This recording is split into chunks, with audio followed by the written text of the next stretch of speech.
heard on a variety of advertisements on TV, the Navy wife is the toughest job in the Navy, and I can tell you that that's true. It's a tough job. They don't get enough recognition. But when I left the Fifth Fleet, I was very happy. I was going to get some nice decoration from my boss, and they called Lydia up to the dais and gave her 2 and only gave me 1. And I'm also very happy that she's standing here next to me, because normally when I speak, she's in the front row, and she's doing this. She's going, what? And so up here, she won't be able to harass me like she normally does. I hope we can finish our speech in time, but I have a reputation of being quite long-winded, and it's hard for me to put the mic down. In fact, I'll tell you a little story. When I was still in the Navy, the Secretary of the Navy one day asked me if I would be willing to give one of my famous motivational speeches to 500 newly selected petty officers who had just been selected for promotion. And I said, sure, be delighted. So I go to the station theater, walk in, there's 500 brand new petty officers. I get up on the stage and I start my speech. And I get about halfway through the speech, and right in the front row, there's a young man, and he gets up and he walks out unceremoniously. He just walks out of my speech. I have to admit, I'm a 3-star admiral. Like, what? This guy just gets up and walks out on me.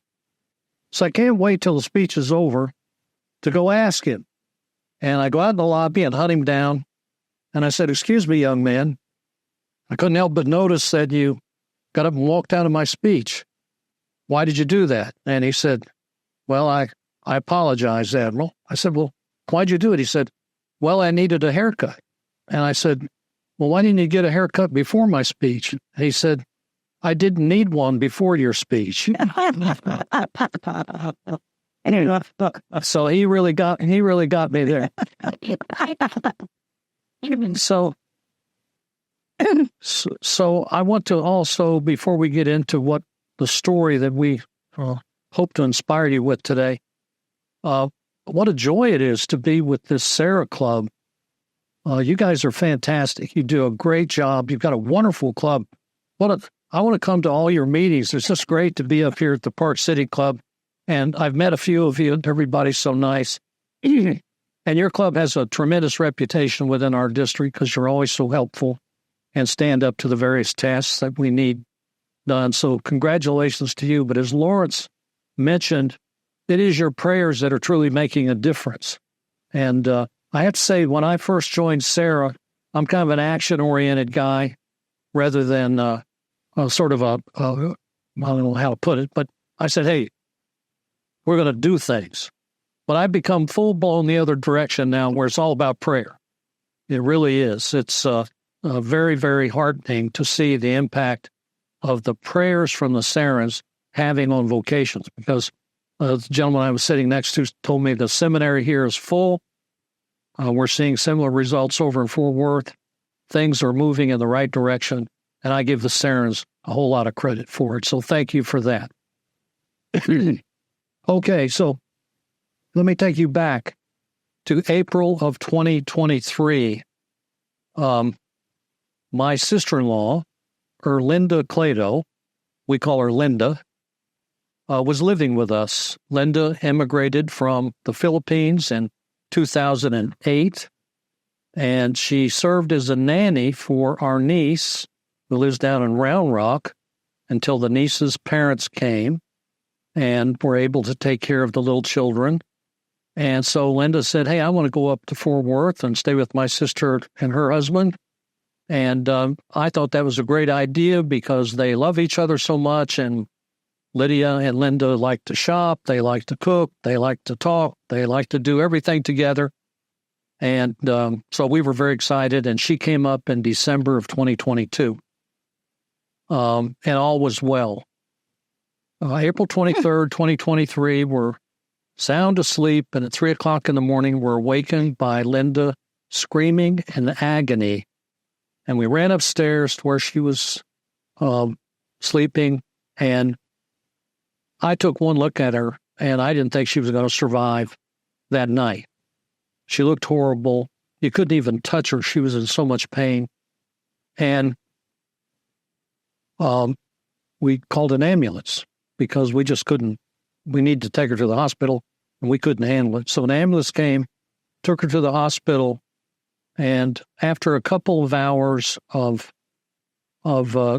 scans and blood draws and doctors working feverishly on her, they called Lydia and I out into the hallway, and they said, your sister has stage 4 cancer of lungs, liver, spine, and lymph nodes, and she only has weeks to live. There were 2 doctors in the emergency room. They both said, put her into hospice and give her some comfort because her days are finished. They admitted her to the hospital, went up to the hospital room. The attending physician there came in, told us the same story. Got to get her ready for hospice, get her comfortable. She's not going to live very long. And then the next morning, an oncologist showed up, who's still her oncologist, and he said the same thing.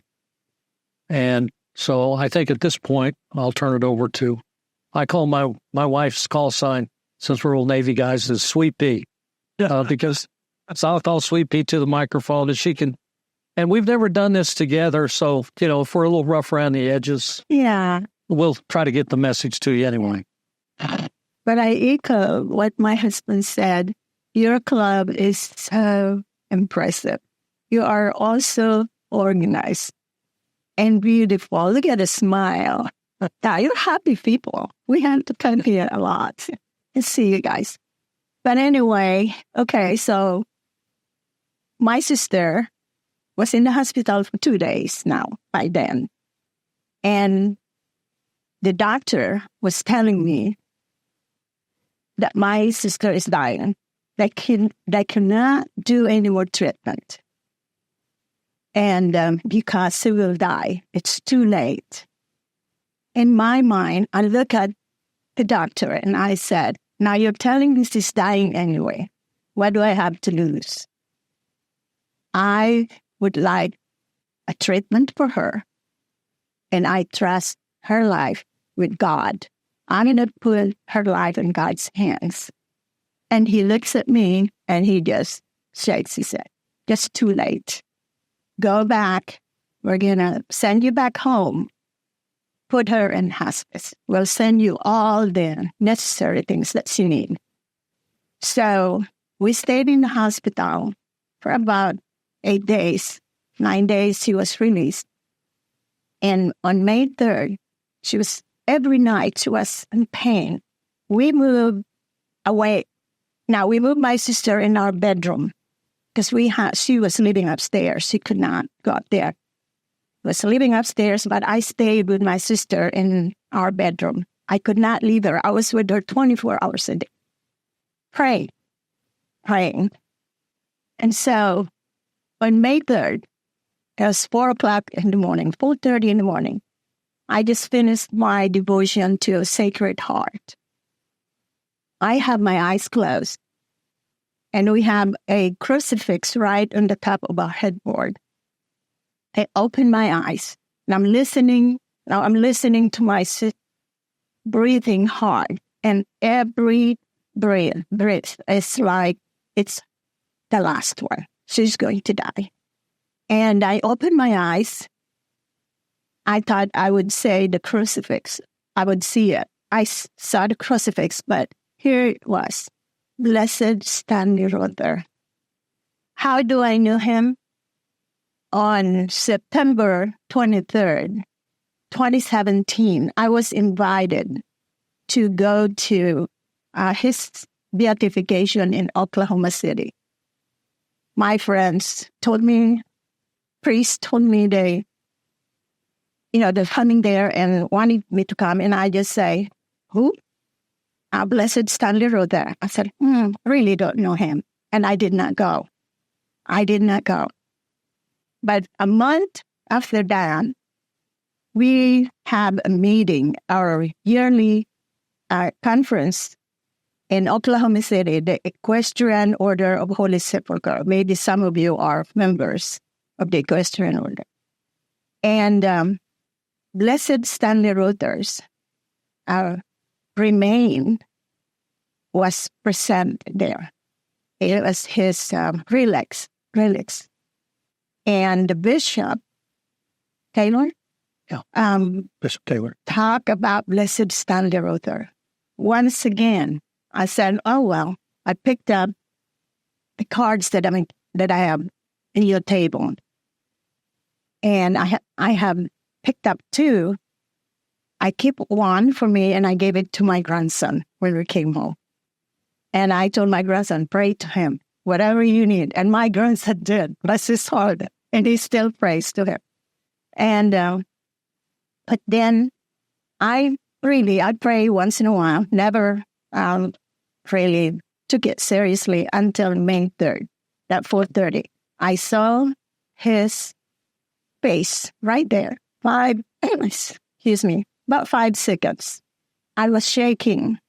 I looked at the crucifix and I asked God, Jesus, what could this mean? And I said, help me. I don't know Blessed Stanley Ruther much. And I was shaking. I Googled him. I had my phone in my hand 24 hours a day. I Googled him, found an information about him, and found that 9 days novena, right there, that it's in your table. I prayed that immediately. I prayed. I was in tears. Prayed that. After I finished my prayer, silence. My sister, I look at my sister. She's breathing normally. And I was running towards, Bill was out. I know he was in the kitchen. I ran to him. And I said, Blessed Stanley Ruther. And he said, who? I said, Blessed Stanley Ruther, and Googled him. And he did. We found his, all kinds of informations of him and the shrine in Oklahoma City. And that very hour right there, he asked me, would you like to go to the shrine and see what's in there? And by then, there's only me and my sister and my husband. We couldn't leave my sister. So we Googled, and every day we said, should we go? My sister really can't go anywhere that, moment. And on May 7th, my sister from Arizona had came because they know my sister is dying. So 3 of my sisters came to join us. May 7th at 5 o'clock in the morning, since my sister was home, Gail and I left our home at 5 o'clock in the morning, drove to the shrine. That was Sunday. And we got there at 8 o'clock. They had Mass at 9 o'clock. We were clueless when we got there. We were praying to Stanley Ruther and looking at this beautiful shrine. And after the Mass, he went out looking for the priest. And he found the priest. Father Wolf is the cousin of Blessed Stanley Ruther. He's the rector of the shrine. And he said to him, Father, please pray for my sister-in-law. Father Wolf said, I'll give you better than that. Go at the back of the altar. His body is buried, is outside the back of the altar. And we went. Nobody was inside the chapel except one man. He was praying. We prayed, we cried. I asked Blessed Stanley Ruther for so many favors. I don't know what I was really telling him, but I knew I needed his help. That man that was sitting there asked us if we can take pictures, and then after that, he disappeared. I don't know who was that man there. So anyway, May 7th, we came home. On May 10th, my sister, we thought she was going to die that very day. So we called the ambulance again. We took her to the hospital and was admitted again. And by then, the doctor was there, Dr. Patrick Griffin, who said, my sister will never survive with the treatment. He looked at me smiling and he said, I would like to treat her. And I was like, this is 3 days after we went to the shrine. And he said, only I will not do it in my office. I would have to do it in the hospital because her life is just, we never know. And I always tell him, I trust God will put my sister's life in God's hands. And he would just nod. And so anyway, we did the treatment. No, they scheduled the treatment on May 12th. They said 12 o'clock, 3 o'clock, 5 o'clock, 7 o'clock. It was like 12 o'clock on the 13th, May 13th. You know what that is? That's the apparition of Our Lady and Fatima. And 12 o'clock, the nurse came with all her, it was COVID, I think, still very careful of COVID. So she was all dressed up like she was going to outer space. And anyway, she said, okay, I had several bags here. This small bag here, we're going to try. If she survives in this small bag, we'll do the next one and the next one. And my heart, I have my rosary. I've called every saints that I know. I just found out that there's about 3 million saints. So I don't know. Yeah. So anyway, so she survived on the second, third. Once she was on fourth bag, she woke up 3 o'clock in the morning and looked around and she said, I am so hungry. And I was like, nurse! And nurse is hungry. I said, oh my gosh, what? We don't have it. Cafeteria is closed. But I'll find something. So she came back with 2 packs of crackers. Gave it to my sister. My sister ate all those crackers. I mean, it was just amazing. And the nurse said, I've never seen anything like it. So anyway, then she ate it. And she said, oh, by the way, when I wake up tomorrow morning at 6 o'clock, I would like to have bacon and eggs. And I was like, nurse? And she said, well, so I called him. It was like by then, it was 5 o'clock in the morning. And I called him and he said, sweetheart, I can't go to sleep. How is your sister? I said, well, she's fine. You might have to go to IHOP because she wants bacon and eggs. And he said, oh, I will do better than that. He said, I will cook bacon and eggs. At 6 o'clock in the morning, he was delivering her breakfast. He could not even come in to our room because, it was all, black. And then my sister, exactly 6 o'clock, she woke up and ate all those food. And I was like, Doc, can she do that? Feed her. Give her anything that she wants. I've never seen anything like it. And so right there, that was a good sign. Beautiful sign. So the doctor said, okay, so since, this is our first, she will have 3 other treatments. She had 3 treatments. First treatment, by the way, her cancer marker was almost 1,000 because she was way up there. After the first chemo, it went down to 400. Yeah. And that's how the doctor was he said, it's so remarkable. The second went down to 200. The third went down to 12. On 4th chemo, the doctor could not believe it. On October 5th, he told us that cancer was gone completely.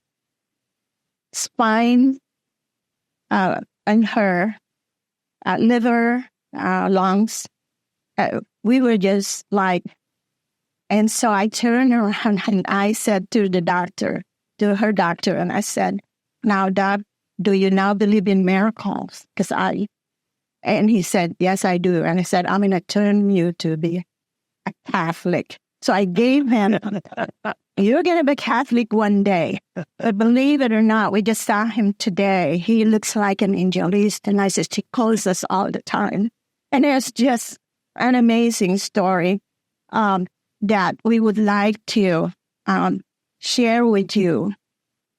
That blessed Stanley Rother. Now, by the way, I know I'm probably running out of time.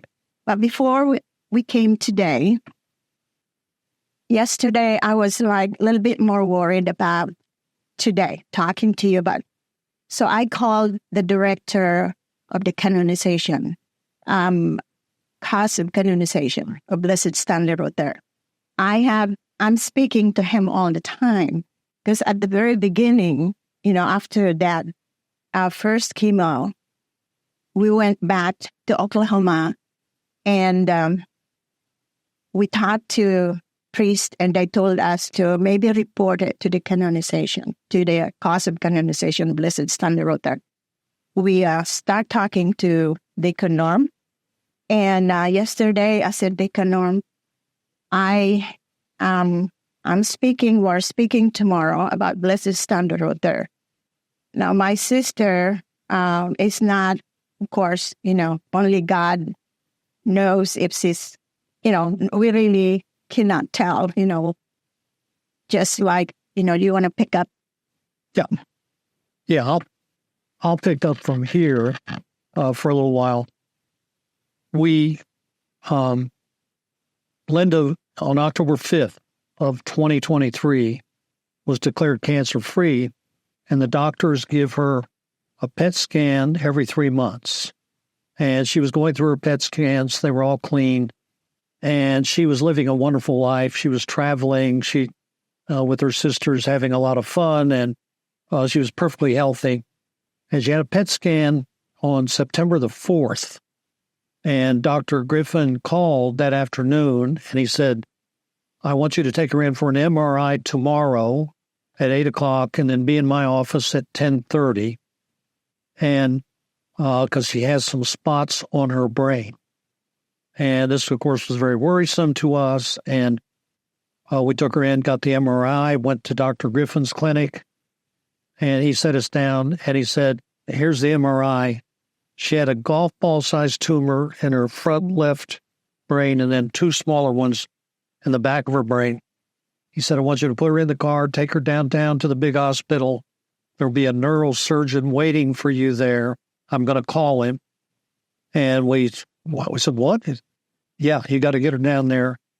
And I guess these brain tumors, they worry that when they get that large, they can pressurize the brainstem and cause you to quit breathing and cause your heart to stop. And so we went down there, and sure enough, there was Dr.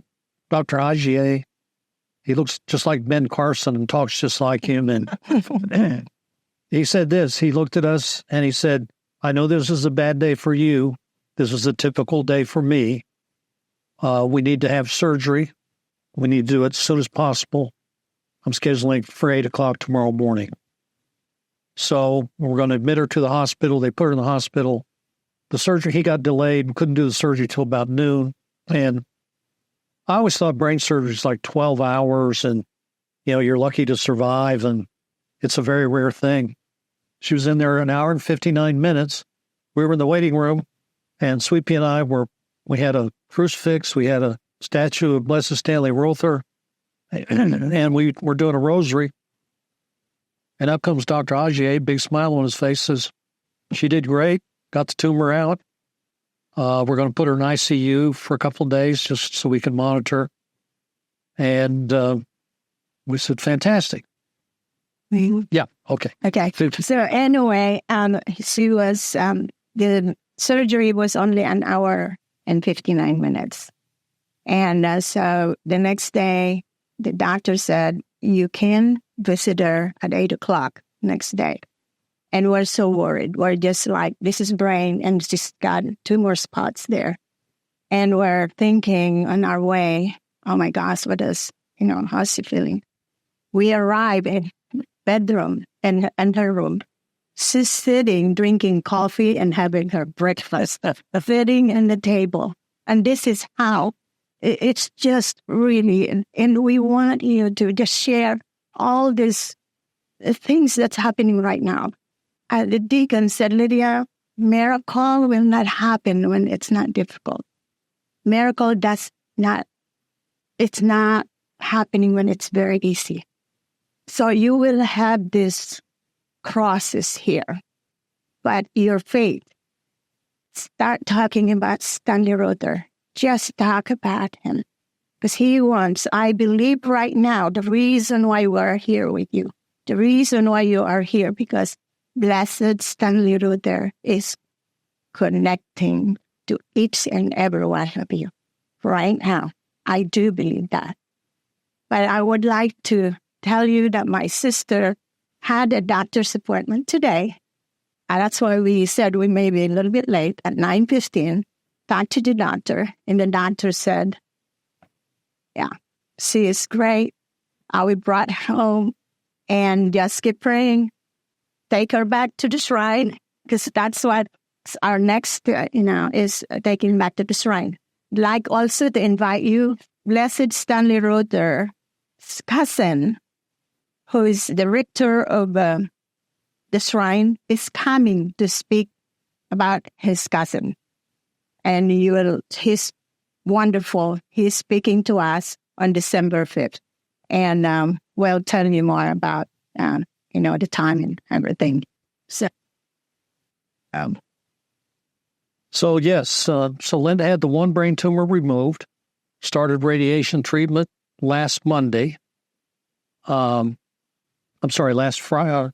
I can't remember. Last Monday was this past Monday was her last radiation treatment. She had 5 of them to attack the 2 remaining tumors.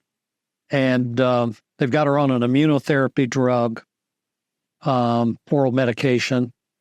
And like I said, we met with her doctor this morning, and he was all thumbs up and very smiley, and it's like, hey, everything really looks good.